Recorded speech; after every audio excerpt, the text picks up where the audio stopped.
Hey, so I thought I would show y'all how to seam these blocks together from the candy salad blanket.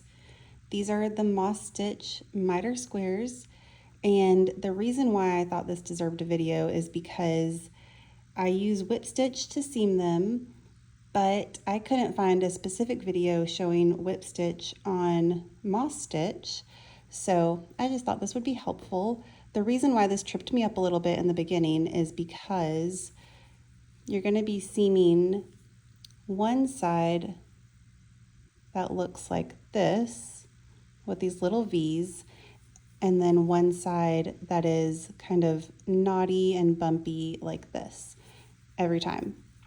So if you want to see how I did that, just keep watching. I'll lay my squares how I want them and then place them right sides together and make the seams match up.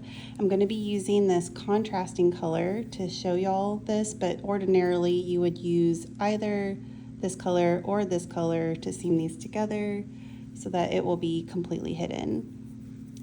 So you get your tapestry needle, get your yarn on there, and then you're going to go from back to front every time.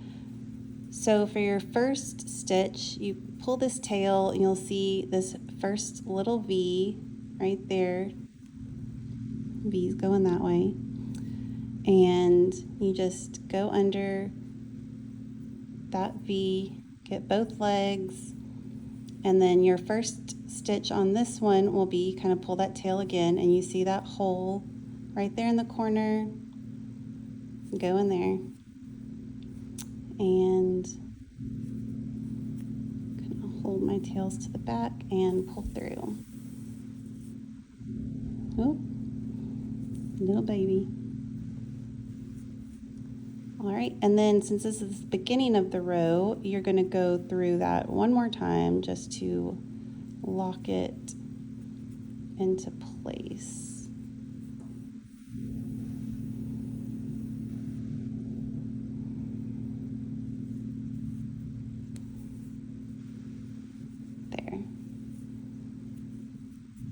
And then just tighten it up.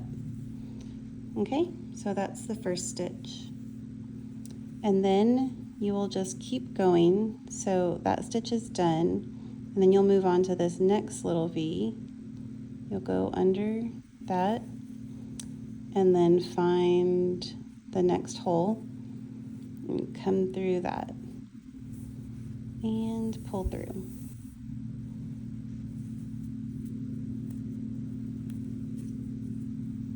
Just like that.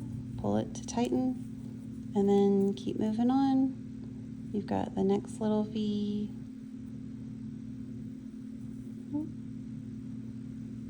There. And then there's this piece right here. Look at this finger. What it's pointing to, this little piece under here, you don't want to go under that to go into this hole. You want to go above that strand under the V. And that'll keep the most minimal amount of yarn in your seam. And then this front one, you just find the next little hole and go in there. And if all your blocks are made correctly, then it'll match up perfectly. You'll have the exact same number of little V's to little holes. Next one. And you just keep going like that until you get to the end of the block, and I will meet you back there. Okay, and now we're almost towards the end. I've done all of this, just going along and doing the same thing, picking up that stitch, finding the next little hole, pulling through and tightening. And the next. All right, and then this one will be our last one. So at the end of every time you have a miter ending at the end of the row, see how that's where it goes? There will be the chain 2 space here. Oops, let me open that back up. Right there. Instead of an individual stitch, you will go into that to finish off your corner. And then this pretty side here with all the V's, you will go into the first one of those as technically the last stitch on this side. And that